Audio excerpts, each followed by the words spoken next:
Wala namang nang iwan, walang nagloko, so we were parents who decided na this is not working. Makakasama lang sa bata. I want to improve because of them.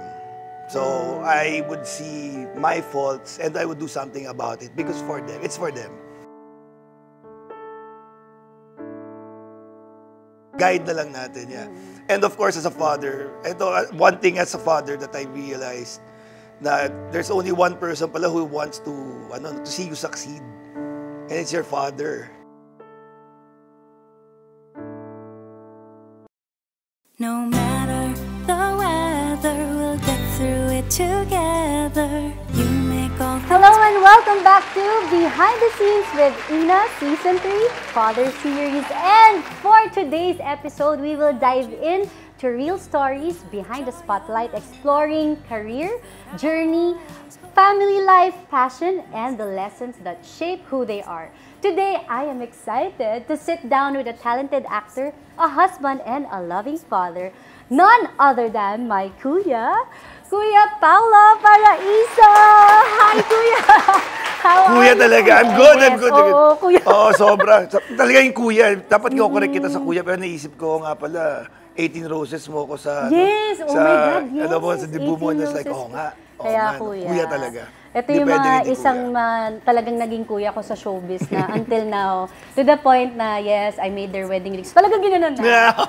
Ganun ako ka-love ni Kuya kasi sinuportahan niya rin yung jewelry business ko. Pero, Kuya, how are you? I'm good. I'm a new father. I know. I'm a father again. And also, bagong kasal ka rin. And bagong kasal, yes. Oo. So, Kuya, dun tayo, babalik muna tayo from the start. Okay. Where did Kuya Paolo start? Where did you start in showbiz?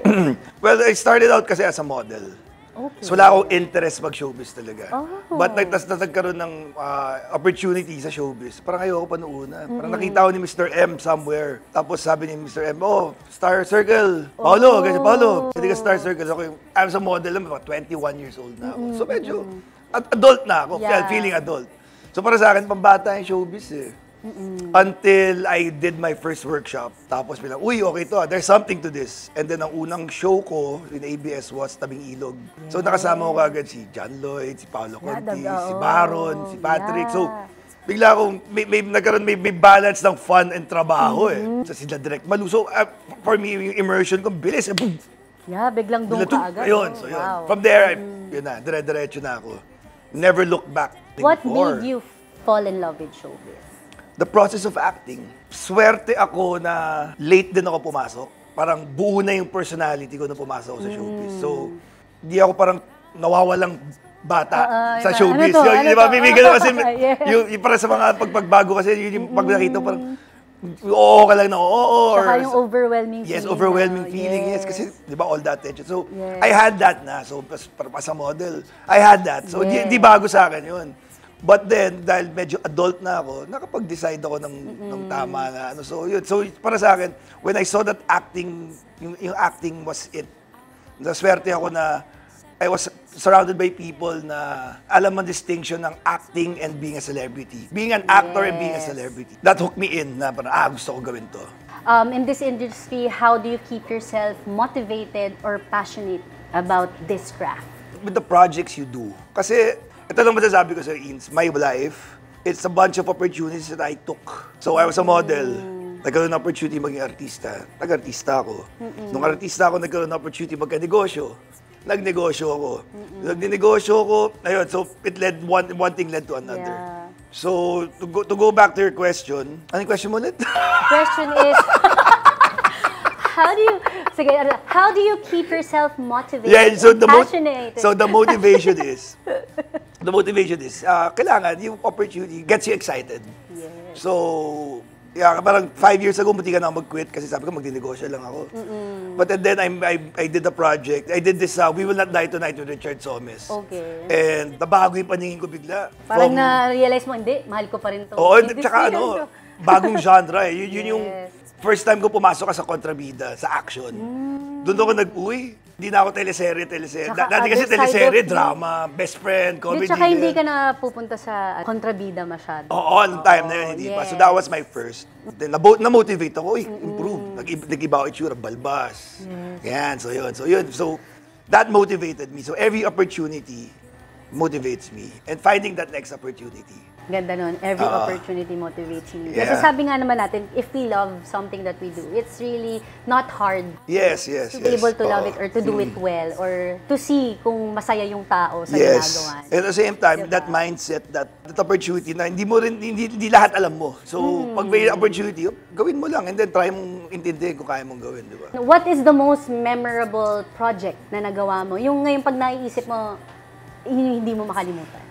Definitely the first, because it was Tabing Ilog.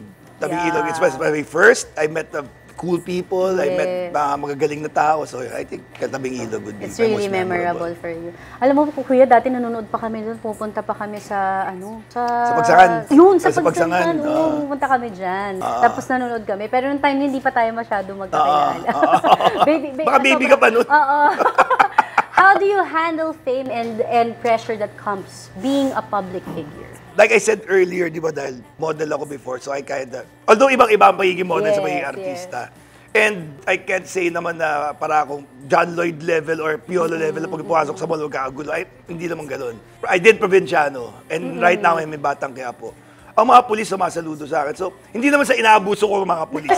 Inaano ko lang. But, Yeah. kasi pakitungo ko sa kanila and that fame kind of resonates. Parang, imbis na nagyayabang ako, it kind of leads me, brings me closer to these kind of people. Parang gano'n yung dating. Yeah. So that's how I handle it. Pero ang nangyayari din kasi dahil dun sa mga roles mo, you tend to have connections with the Yes. people who are in that role. Yes, diba? yes, So yes, dahil yes. para saluduhan ka nila. Oo, Tsaka alam mong nanonood sila. Oo. Yes. Diba yun yung pinakamaganda? Tsaka pag gano'n, so konting favor, boss, baka naman pwedeng samahan mo ko rin sa ganyan. Kasi feeling nila bossing ka nila dahil sa... Kasamahan, hindi Oo, bossing. ayun, Kasamahan. kasamahan. Kasamahan talaga. Ayan. What advice would you give to our aspiring actors, actresses who wants to follow your footsteps? Yun, like that, the opportunity. Just, if hindi, dapat tama kay kanina sabi, you have to love it first. Yeah. Kasi kung ginagawa mo lang to para sumikat ka or para magkapera ka, hindi ka tatagal. Hindi mo kakayanin yung puyat, hindi mo kakayanin yung pakikisama, hindi mo titiisin yung plastikan. Hindi mo matitiis yung Hindi mo matitiis yung mga plastikan, hindi mo matitiis yung, di ba, yung bashing sa'yo, hindi mo. Yeah. So, di ba, parang these things that goes with the job. Pag hindi mo mahal have to yan, be ready you have to- to be ready with everything. Hindi lang yung side na yun, being a Yes. celebrity. Also, acting, because acting takes practice. It takes repetition, reading the script, it's a lot of work. So to the new actors and the new actors na coming in, and hindi biro tong industriyang to. It's Ayun. not all about the money. Ang acting kasi para ka rin nagsuschool, di ba? You have to be ready with your script. Correct. Kumbaga, nag-uniform tayo sa school dito, kailangan naka-makeup ka, naka-ayos ka, ready ka for your scene. So, hindi siya all fun and games. Promise. Pero masaya siyang gawin. Oo, masaya siya. Lalo pag mahal mo. Pag tama mong ginawa At at saka, mahal. yan, mismo. Behind the scenes, you're not just an actor, but you're also a loving husband. Yes. So, let's talk about a little of your love and marriage. Pero nakalimutan ko suotin yung wedding ring ko. Okay. Okay lang yun, Sorry, ate. Jess. How did you meet Ate Jessica? Okay. So, like I mentioned before, I'm a businessman also. So, meron kami mga multiple brands and some of them I handle the marketing. So, I get to meet a lot of people. And Jessica, at the time, she worked for an alcohol company. Okay. So, parang nagpe-present siya sa mga ibang mga bar. Eh, pagkataon doon sa brand namin, sa brand na ako yung may hawak, dinala siya ng isang friend ko. Tapos nakita ko siya parang, uy, sino yan? So yun, doon ko siya na-meet. And then from there, na-meet ko na siya, di ko siya pinakawalan. Siyempre, binili ko muna yung Target product niya, lang. di ba? Binili ko muna yung product niya, nagbibang muna ako. Ilan yan? Magkano yan? Oh, Sige, go. go! Wala problema. At Sagot ko yan. least, alam mo minsan, pag nag-invest ka ng gano'n, nag-work talaga. Diba? What do you think is the secret of keeping a love alive, especially with your busy schedule? Oo nga. Magandang, Oo nga. oo nga. Kasi bigla ko naalala, yan ang problema namin ngayon. But no, seriously. Kami ni Jessica, kasi we're the type na we'd go to a party, even bago kami magkaanak, we'd go to a party, hang out with friends. And when we go home, we still spend time na kaming dalawa lang. Para may little after party kami, na kaming dalawa lang. Kwentuhan kami, chichismisan kami about what happened. And I think that's very important with the partner. Na we find time with each other. Hindi yung palagi kasama ko, let's say, kasama ko parents ko, kasama namin parents niya, and then siblings or barkada palagi. I feel it's important to always find some time together, na kayong dalawa lang. Bonding time na kayo lang. Especially now with our new baby. Yeah. We're too focused on the baby kasi 2 months pa lang. I remind her, hey, you know, hawakan ko siya. Yung baby, iiwan mo namin sa lola. And then, tayong dalawa muna. Yeah, that's important. Especially to moms, I would guess, di ba? That's super important. Kasi syempre, minsan pag mommy ka na, yung focus mo na sa anak. So, yung tulong ng asawa is important na parang, dalawa tayo dito. And I think it's more of reminding your partner na, yes, you're a mommy, but you're my wife first. Yes, that's very important, kuya. Ang ganda nun. When did you know that Ate Jessica was the one? I mean, may naging partners ka. And this time, you settled down. What made you decide na Ate Jessica is the one? Well, love at first sight, una. Yun talaga. But Talagang the one, gets kita because before I met Jessica, I was a man of the world, parang ganun, diba? But when I met her, I saw things differently because she comes from a very traditional family. And then I love that also. I come from a traditional family, but parang nakita ko yung, there's Nabalik something. ka doon. Nabalik ako doon na, parang masaya, dapat magpakasal, dapat magkaroon ng anak. Although, hindi ko sinasabing yan ang kailangan yung gawin, but for me, it suddenly made sense. It made sense with her. Kasi ang tagal din ng journey, di ba, kuya? Yes, so, parang, actually, sobrang happy ko rin. Siyempre, yung journey mo, sabi ko nga, bata pa lang ako, baby nyo na ako. Kaya alam mo lahat ng pinagdaanan. Oo, so nakakatuwa lang. And di ba parang dun pa yung part na naging part ako ng journey ninyo ni ate, making your wedding rings. It's really special for me. Kasi naalala mo ko. At hinanap kita. Yeah, sobrang malaking bagay para sa akin yun. Speaking about marriage, what is your message to your wife? I love you. I'll see you later. Oo nga. Alam mo, pag nakita mo kasi sila, para sila magbarkada. As in, sobrang chill lang nila. Ayan, and of course, kuya, maliban sa being actor, being a husband now, you're also a loving father. Ayan, how did fatherhood change you as a man? Oh, a lot. Ang pinaka comes to mind at first, at sobrang dami, pero naisip ko ngayon, nung naging dad ako, naintindihan ko yung dad ko. Nakita ko yung, naintindihan kita, ito pala yun. Yung mga time na nagagalit ako sa'yo, ito pala yung naramdam mo, kaya dapat pala hindi ako nagalit sa'yo. So I think that's the most important takeaway. That you changed me in a way that I understood my dad more, and my grandfather, and all the men. Now I understand, yun pala, at pinagdadaanan nyo. Kaya pala ganyan, kaya pala ganun. So, I tend to be less judgmental now to the other generation. So even me, kuya nga, nung naging mommy ako, nagkaroon ako ng sense na connection sa mommy ko. Yes, di ba? Siyempre, dati tayo parang feeling na natin, mga parents natin, kontra, hindi, ganyan. Tapos ngayon na mommy ako, parang, nasabi ko sa mommy ko na I appreciate how strict you are. You were before. Kasi kung hindi naman kami naging ganito. Na parang siguro yung kailangan malaman din ng mga bata ngayon. Na kapag, di ba lagi sinabi, kapag naging nanay ka na, naging tatay ka na, maintindihan. Yun pala yun, yung sinasabi na maiintindihan mo kapag na-experience mo na. And that's true. Mas naging less judgmental ako sa world. Di ba? It's so true. Parang naiiba yung perspective. Chumil ka na bigla. Chill na ako. Chill tayo. What's the most important values that you instill your children? Madami. Because yung mga ayoko sa mundo, sinisigurado kong sinasabi ko sa kanila na ayoko yung ginto. And alam nila kung bakit. Hindi lang dahil ayoko. Parang the woke culture, the cancel culture, nag-uusapan namin yan. Parang they have points. They have certain points. Sige. But wag ganun. So those things, those values we hash out. I tend to think more modern. But I have a sense of being traditional as well. So, trying to merge that, trying to figure that out, and helping my kids find that out also. Kasi may natutunan din ako sa kanila eh. When we talk, I'm trying to instill what I believe in them. How do you handle the more challenging moments of parenting? Kasi syempre lumalaki na yung boys mo. Two boys and one girl. You have 2 boys and 1 girl. Kasi baby pa yung girl. So, baby girl. Dun tayo sa gaano ka-challenging ngayon. Yung 2 boys mo are growing up, and now, siguro nakikita mo na yung sarili mo sa kanila. No, Tomas is 20 Oh already. My gosh, And so So he's a man now, right? So, Di na pala sila baby boys. Oh, and Lucas is 16. So high school na. So di na sila baby boys. Parang I have to commend Mylene Yes. for kasi we co-parenting kami, di ba? Yes. So I have to commend her kasi throughout the years, we maintained the relationship na healthy, na hindi nakasira sa mga bata. We would support each other sa lahat ng endeavors para palaki yung mga bata. We would talk about which values to enforce, which one to, kung tatanggalin. Pareho kami present sa mga important milestones ng dalawa. So so I feel na yung palaki sa dalawa was easier because of Mylene also being there. Yeah. With that experience na ngayon, with Katerina, my bunso, I feel na with Jessica, may dalawa akong katulong sa pagpalaki, may dalawang kuya. So, yeah. So, yun. Speaking about Ate Mylene, gusto ko rin nga itakil mo yun, kuya. Kasi sabi ko nga sa'yo, updated ako sa buhay mo. Sobrang happy din ako sa part na grabe yung pagko-co-parent yun ni Miss Mylene. Paano nyo nagagawang magkaroon ng healthy co-parenting and very respectful co-parenting? I think it was because we were mature at the time eh. Kasi when we were together, parang we had an understanding. Parang barkada rin kami. We started as barkada, yes, and then we dated. Yung hiwalay namin, we were on equal footing eh. Wala namang nang iwan, walang nagloko, so we were two friends who decided, we were parents who decided na this is not working.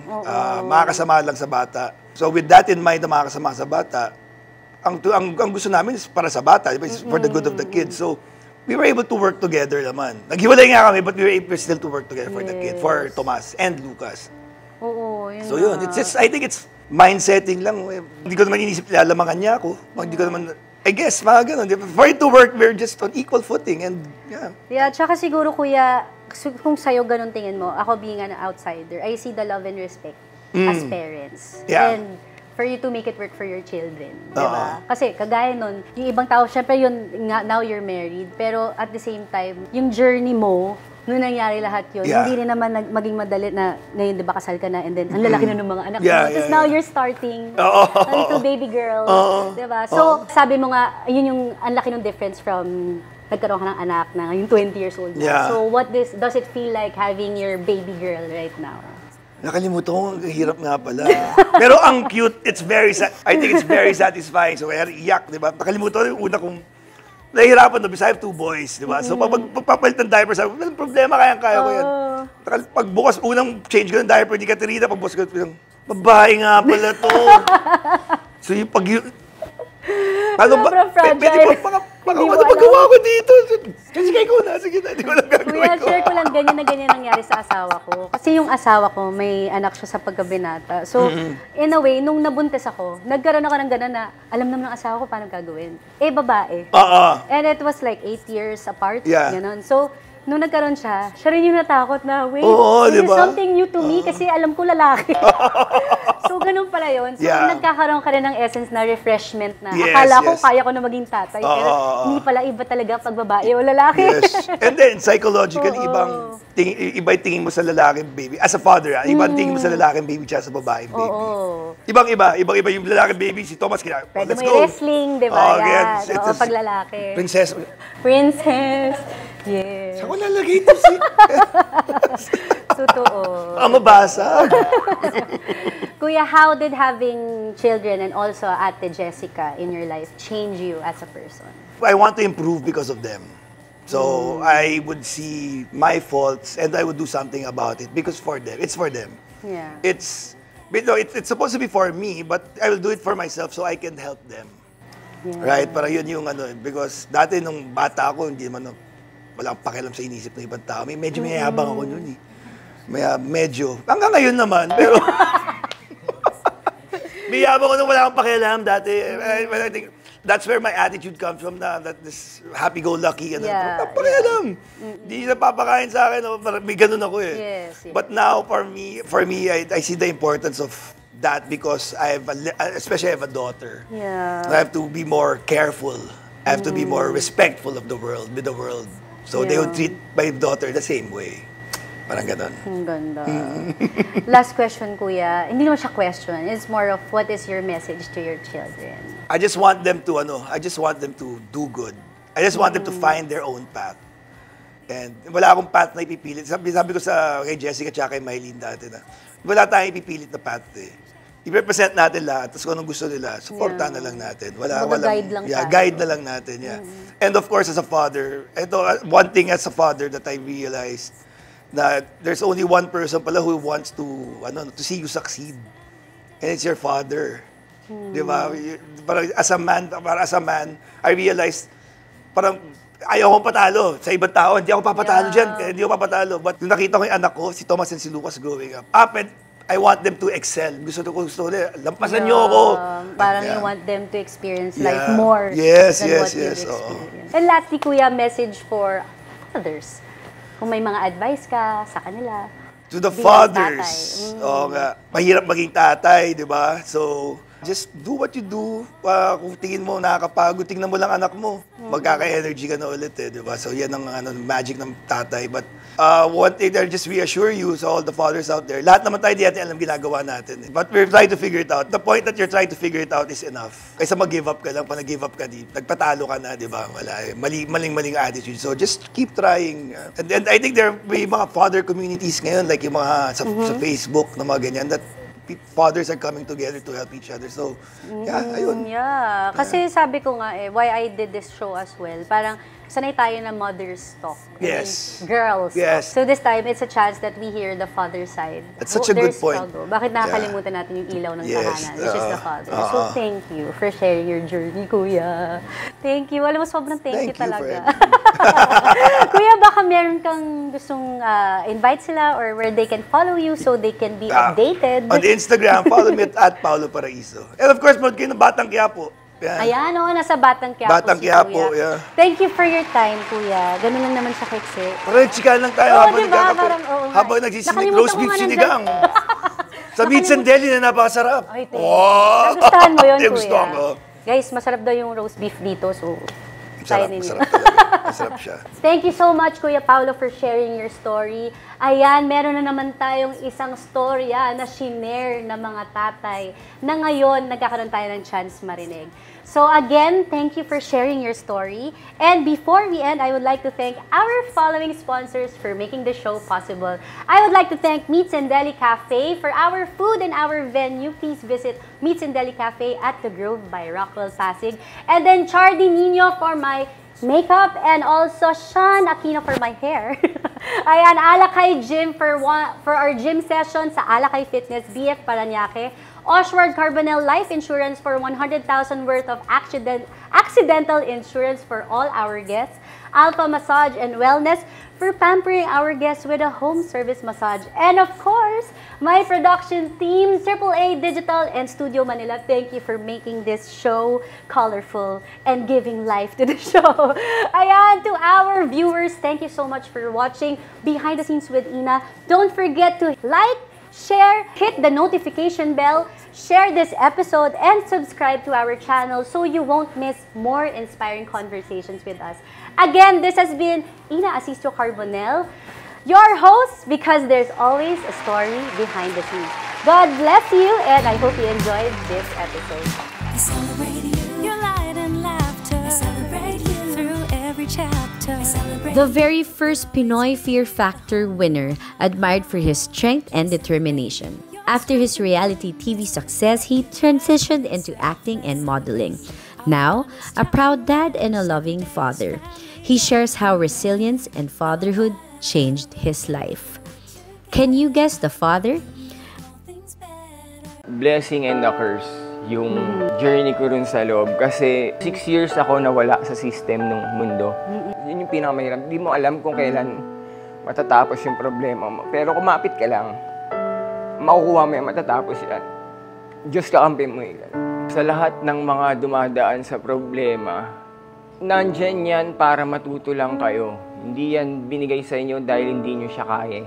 Dati wala kang pakialam, ikaw lang eh. Ikaw yung superhero ng anak mo eh. Wala silang ibang guide kundi ikaw eh. Ikaw lang. Kasi bago lahat sa kanila, hindi nila alam kung anong gagawin nila eh. So kung mali yung bibigay mo, magiging ganun siya. God is love. Pag hindi papunta sa love ang gagawin mo, huwag mong pag-aksaya ng oras, waste of time yan. Huwag mong gawin yan. So sana lahat na nakakapanood nito, maniwala kayo sa sarili nyo. Walang ibang gagawa ng pangarap mo kundi kayo lang. Get your chance to win 200 cash when you guess the father. Tune in to Behind the Scenes with Ina on YouTube for the latest updates. Join the fun and don't forget to like, comment, subscribe, and hit the notification bell so you won't miss out. Dive in with us for more amazing stories. Because there's always a story behind the scenes. I celebrate you, your light and laughter. I celebrate you through every chapter. I celebrate you, you'll always be